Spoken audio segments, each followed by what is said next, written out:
একটা জায়গায় বেশ কিছু মানুষ গিয়ে দেখলেন হিমভাবে জল জমে আছে।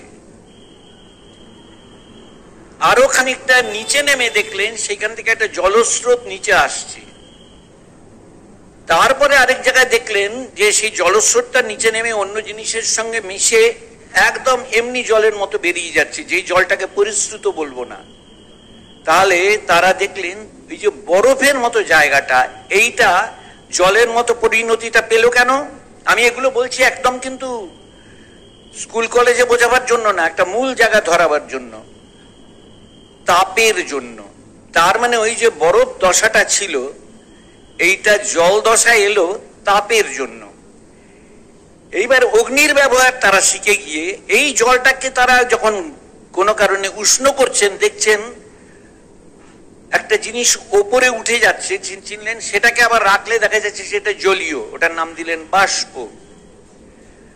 তাহলে জল থেকে, বরফ থেকে জল হওয়া আর জল থেকে বাষ্প হওয়া কি কাজ করলো? অগ্নি। তারা দুটো তত্ত্বকে ধরলেন, একটি হলো জল আর একটি হলো অগ্নি।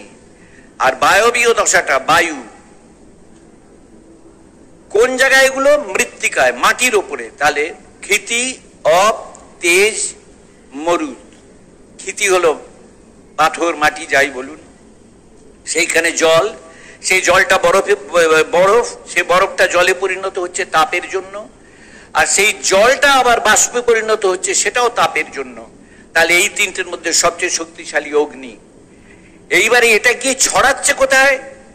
আকাশে, শূন্যে। তাহলে আকাশটা আছে বলেই এই বায়ু নিজে চলতে পারছে। তাহলে সর্বাধার কি? আকাশ। তাহলে পাঁচটা জিনিস তারা আবিষ্কার করলেন, ক্ষিতি, অপ, তেজ, মরুদ, ওম। ক্ষিতি হলো কঠিন, যা কিছু কঠিন সব ক্ষিতি। অপ তরলীভূত সব অপ, শুধুমাত্র এই জল না। তেজ হলো যার দ্বারা এটা বাষ্প বায়ু রূপান্তরিত হয়, অর্থাৎ মরুদ। আর যেখানে ছড়ায় সেটা হলো বোম। তারা এই পাঁচটাকে নাম দিলেন পঞ্চমহাভূত, ক্ষিতি, অপ, তেজ, মরুদ, বোম। এইবার এই পাঁচটা নিয়ন্ত্রণে তারা দেখছেন একটার সঙ্গে আরেকটা কানেক্টেড। তখন তাদের কাছে চিন্তনে এলো যে তাহলে প্রত্যেকটির একটি চিৎ সত্তা এর কন্ট্রোলার হয়ে আছেন। কনসেপশনে এলো অগ্নির দেবতা অগ্নি, বায়ুর দেবতা মরুদ, জলের দেবতা বরুণ, আকাশের দেবতা ইন্দ্র। এরকম ভাবে বহু দেবের কনসেপশন মানুষের কাছে রিভিল করলো, কল্পিত না কিন্তু রিভিল করলো। রিভিল করা কিরকম? তারা দিচ্ছেন এইগুলোর সঙ্গে এগুলো ইন্টারলিঙ্কড, এবং এগুলোর প্রত্যেকটার পেছনে একটা চিন্ময়ী ক্রিয়াশীলতা পাচ্ছি। সুতরাং এর পেছনে একটি সত্তা আছে, আমরা ধরে নিতে পারি। সেই সত্তাদের নাম আমরা আমাদের পছন্দে দিতে পারি, কিন্তু তারা আমাদের দ্বারা আবিষ্কৃত, তারা আমাদের দ্বারা গঠিত না। কিন্তু এই থেকে আমাদের কাছে দেবতার জায়গা এলো ইন্দ্র, অগ্নি, বায়ু। আরেকটু ভেতরে গিয়ে তাদের কাছে আরেকটা রিভিলেশন হলো যে এরা যে সুসংবদ্ধভাবে কাজ করছেন, এই সুসংবদ্ধভাবে কাজ করার পেছনে নিশ্চয়ই আরেকটি কন্ট্রোল আছে, যার জন্য এরা প্রত্যেকে ঠিক ঠিক ভাবে কাজ করছেন, ক্ল্যাশ না করে। সেইটা কি? অদ্ভুত একটা চেহারা বেরিয়ে এলো মানুষের কাছে। ব্যাপার হলো এই যে দেবতা ইন্দ্র, অগ্নি, বরুণ, বায়ু ইত্যাদি, তাদের অন্তরালে যিনি আছেন তিনি তাহলে কোথায় আছেন? তিনি আগুনেও আছেন, বায়ুতেও আছেন, আমার মধ্যেও আছেন। তাহলে তার অবস্থানটা কোথায়? তিনি আমাদের মধ্যে না আমরা তার মধ্যে? আমরা তার মধ্যে।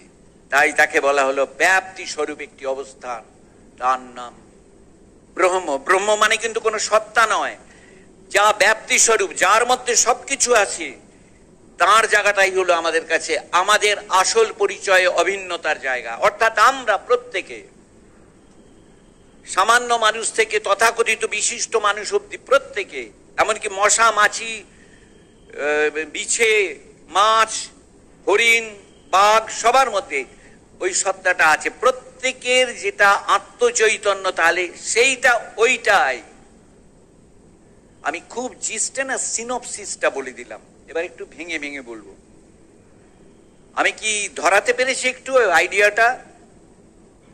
মানে বোঝাতে চাইছি যে এই যে বহু দেবতার ভাবনা, এই বহু দেবতার ভাবনাটা কিন্তু এসছে কল্পিত ভাবে না, রিভিলড হয়ে খুলে গিয়েছে সামনে মানুষের। এবং তারপরে আরো ডিপার জায়গায় গিয়ে দেখেছে এই যে বহুর ব্যাপারটা মিথ্যা নয়, কিন্তু বহুরও অন্তরালে একটা একক অস্তিত্ব আছে। তার মানে আমার বহুত্ববাদটা ভ্রম ছিল না, ওই বহুত্ববাদকে ধরেই কিন্তু আমি একত্রে পৌঁছতে পেরেছি।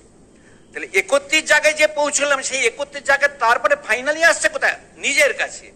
যে সেই একত্রের মধ্যে তাহলে আমিও তার বাইরে না। এ যেন একটা সমুদ্রের ঢেউ চিনছে, এই বিশাল সমুদ্রে যে জল, আমি ঢেউ হিসেবে তো সেই জলই। এই হলো আত্মদর্শন। এই নিশানাটাকেই ঋষিরা বলছেন ফাইনাল কথা। এইবার আমি এই সিনপসিস করে যেটা বললাম এটা একটু ভেঙে বলি। এই যে কারণ বললাম যে বরফটা জল হচ্ছে তার কারণ তাপ, জলটা বাষ্প হচ্ছে তার কারণ তাপ, বাষ্পটা বায়বীয় হয়ে শূন্যে যাচ্ছে তার কারণ তাপ, আগুন আকাশে ছড়িয়ে পড়ছে। সমস্ত কিছুর পেছনে কারণটা কি? সর্ব কারণ কারণম, সেই কারণটা কি? সেই কারণটাকে আমাদের খুঁজতে হবে। তার মানে এই সব কিছু, সবের পেছনে যে কারণটা আছে সেটা আমি বাইরের জগতে আমরা যে ইন্দ্রিয়ের ভোগগুলো নিয়ে আছি, আহার নিদ্রা অন্যান্য ভোগ, এগুলো দিয়ে আমি শুধু বাইরের জিনিসটাকেই পাবো। আমরা কিন্তু যে আন্ডারলাইং সবের মধ্যে অনুসৃত, সবের মধ্যে যে অন্তর্নিহিত সত্তা, সেটার সন্ধান পাবো না। এটাই পাচ্ছি কি করে জলটা ব্যবহার করতে হয়, কি করে আগুনের ব্যবহারটা করতে হয়। তাহলে এগুলো নিয়ে গড়ে উঠলো এই জলের ব্যবহার, আগুনের ব্যবহার, মাটির কঠিন জিনিসের ব্যবহার, শূন্যকে জিনিসপত্র দিয়ে প্রযুক্তির ব্যবহার। সেটা হলো অপরাবিদ্যা। অর্থাৎ বহির জগতে, এই আপেক্ষিক জগতে যা সবসময় পরিবর্তনশীল, কারণ সমস্ত পরিবর্তনশীল, এমনকি হিমালয় পরিবর্তনশীল, সূর্যের চেহারাও পরিবর্তনশীল। এখন তো বিজ্ঞানে প্রমাণিত, ঋষিরা কিন্তু সেই বিজ্ঞানের প্রমাণকে ধরে বলেননি, তারা এই পরিবর্তনশীলতাটা তাদের ধ্যানে মননে বুঝেছেন। তারা তখন বললেন যে দেখো, আমরা শ্রেষ্ঠ প্রজাতি, আমাদের অন্যান্য প্রজাতির মতো শুধু আহার নিদ্রার ইন্দ্রিয় ভোগে থাকা কাম্য না। সুতরাং তোমাদের মধ্যে বলছি, যারা এই সমস্ত কিছুর অন্তরালে যে নিত্য সত্তা, যা সবাইকে ছাড়িয়ে সর্বদা বিদ্যমান, সেটা জানার জন্য আগ্রহী, তারা তাহলে এই শুধু অপরাবিদ্যা মানে এই জাগতিক বিদ্যা আটকে থেকো না, মননে এসো। বেশ কিছু মানুষ আগ্রহী এলো। এবার তাদের জায়গাটা কি হলো? তারা দেখলেন যে বাইরের যে আমার ভালো লাগা খারাপ লাগা সব কালো সাপেক্ষ। আমার যে পঞ্চবৃত্তি, বাইরে যেমন জল বায়ু ইত্যাদি পঞ্চবৃত্তি দেখলাম, আমারও পঞ্চবৃত্তি আছে। কি? আমি একটা জিনিসকে চাইতে পারি, সেই চাওয়ার জায়গাটাকে আমি যদি বলি আমার সংকল্প বিকল্প, সেটা হলো আমার আত্মশক্তির মনের দিক। এটা কি করে পাবো? এই যে ক্যালকুলেট করে ওটাকে পাওয়ার চেষ্টা, এটা হলো আমার যে দিকটা, সেটার নাম বুদ্ধির দিক। এইটাকে ভালো লাগা করে আমি আমার করে রাখতে যাব, এটা হলো আমার পছন্দের দিক, হৃদয়ের দিক। আর এটাকে ব্যবহার করে মজা পাবো, সেটা হলো আমার তৃপ্তির দিক, প্রাণের দিক। আর এটা আমার উচিত কি অনুচিত বোধের জায়গাটাকে নিয়ে আমি যদি দেখবো, সেটা হলো আমার বিবেকের দিক। তাহলে তারা 5টা দিক আবিষ্কার করলেন আত্মশক্তির বিভাজনে। আমি আবার পুনরুক্তি করছি, এটা আবার মানেই পুনরুক্তি করা। সেটা হলো যে প্রত্যেকটি মানুষ এই 5টা বৃত্তি নিয়ে কিন্তু ইনহেরেন্টলি রয়েছে। আমরা বলি আমার মনে ভালো লাগছে না, মনে ভালো লাগছে না, না হয় বুঝতে হবে এটা কিসে। হয় আমার বুদ্ধিতে পারছি না বলে ভালো লাগছে না, নয় আমার প্রাণের ভোগের দিক দিয়ে পছন্দ হচ্ছে না বলে ভালো লাগছে না, নইলে বিবেকের বিচারে আমার ধরতে পারছি না বলে আমার কাছে মনে হচ্ছে এটা ঠিক না, তাই ভালো লাগছে না। তার মানে যে কোনো মানুষ কোনো জিনিসকে ভালো লাগছে না কি খারাপ লাগছে না বলে যে দেখি নিজেরা ঘরোয়া ভাবেও আমরা নিজেরা তাকিয়ে দেখি না ভালো লাগছে না কোন জায়গা থেকে ভালো লাগছে না, দেখবো আমরা স্পষ্ট ভাবে যে একটা কোনো কারণ আছে। এই সর্ব কারণের কথায় যাবো আর কি, যে হয় আমার মনে সংকল্প বিকল্প পছন্দে আমার ভালো লাগছে না, নয় স্বাদে আমার ভালো লাগছে না, নয় পেতে পারবো না বলে আমার ভালো লাগছে না, যে এটা আমার পাওয়ার উপায় নেই, কিংবা আমার শরীরে কুলোবে না বলে আমার ভালো লাগছে না, কিংবা আমি এটা রক্ষণাবেক্ষণ করতে পারবো না তাই আমার কাছে ভালো লাগার জায়গায় নিতে পারবো না। মনুমেন্ট পছন্দ হলো আমি বাড়িতে নিয়ে যেতে পারবো না, তাজমহলের মডেল নিয়ে যেতে পারি, তাজমহল বাড়িতে নিতে পারবো না যতই পছন্দ। এই যে পাঁচটা জায়গা থেকে তখন ঋষিরা, এইবার আমি ঋষি শব্দটা ব্যবহার করছি, তারা আমাদের বললেন তোমার এই ভালো লাগা খারাপ লাগা পারবো কি পারবো না সবকে নিয়ন্ত্রণ করছে যে জায়গাটা, তার নাম হলো বিবেক। এই বিবেকের জায়গাটা তুমি যখন বাইরের জায়গা থেকে শুধু বিচার করছো যে এটা আমি পাবো কি পাবো না, এই সমস্তটা তোমার কালোধর্মী ভোগধর্মী ভাবে ফুরিয়ে যাচ্ছে। ভেতরে তাকাও, এবারে বিবেককে ভেতরে অ্যাপ্লাই করো। ভেতরে অ্যাপ্লাই করা কি? আমি কি চাই না, আমি কি দেখি সেটা দেখো। তাহলে আমি যা দেখছি আর যে দেখছি দুটো কিন্তু এক না। আমরা জগতে যে অপরাবিদ্যা বলি সব কিন্তু যা দেখছি যা অনুভব করছি তাই নিয়ে, অর্থাৎ আমার থেকে দ্বিতীয় জিনিসকে নিয়ে। খুব ক্লিয়ারলি এটা বোঝা দরকার আমাদের, আমারও বোঝা দরকার যে আমরা যা জানছি সেটা কিন্তু দ্বিতীয়কে নিয়ে, যেগুলোকে জানছি তাকে কিন্তু জানতে পারছি না। আবার কথাটা বলছি, যা কিছু জানছি সেটা দ্বিতীয়কে নিয়ে, যে জানছি উই ক্যানট নো দি নোয়ার। যে জানছি তাকে কোথায় জানবো?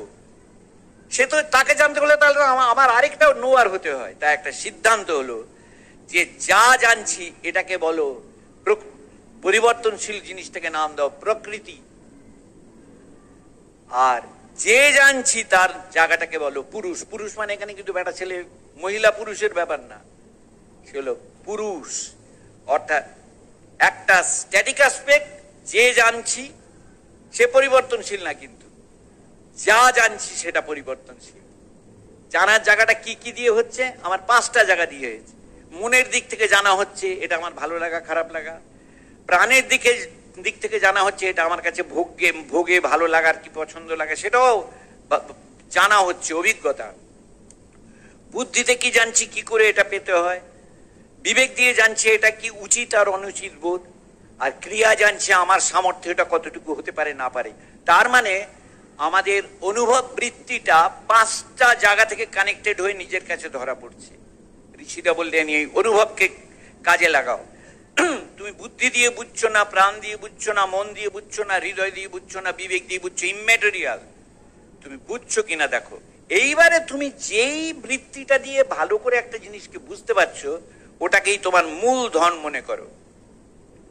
এই বিশেষ শক্তি, কেউ দেখলো যে আমি বুদ্ধির জায়গাটা দিয়ে খুব তীব্রভাবে বুঝতে পারি, তাকে বলেনি বুদ্ধি দিয়ে অন্বেষণ করো তোমার ফান্ডামেন্টাল পরিচয়, তোমার মূল জায়গাটা।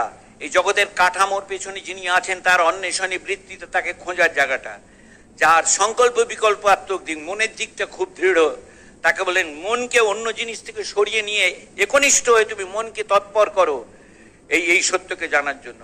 যার ভীষণভাবে ভোগের দিকে নজর, বদমাইশ পাজি লোক না, কিন্তু তার চক্ষু কর্ণ নাসিকা জিহ্বা ত্বক ইত্যাদি নিয়ে ভোগের দিকটা খুব আগ্রহী। বলে তার বলে এই যে তোমার ভোগের আগ্রহ, তাহলে এই ভোগটা কে করছে তাকে চিনতে চেষ্টা করো। ভোগের আগ্রহটা কার? কে তোমার মধ্যে দিয়ে নিজেকে আস্বাদন করতে চাইছে? তুমি তোমার হাত পা মুখ কিংবা কোনো ইন্দ্রিয় বানাওনি, তাহলে তোমার মধ্যে যে আমিত্ব সেটা এগুলোকে ব্যবহার করে অনুভবে কার কাছে পৌঁছে দিতে চাইছে তাকে চেনবার চেষ্টা করো। এই হলো যোগের পথকে চেনানো, এইটাই হলো যোগ। যে এগুলোকে জানছি তার প্রতি আমি মননিষ্ঠ হয়ে পৌঁছবো।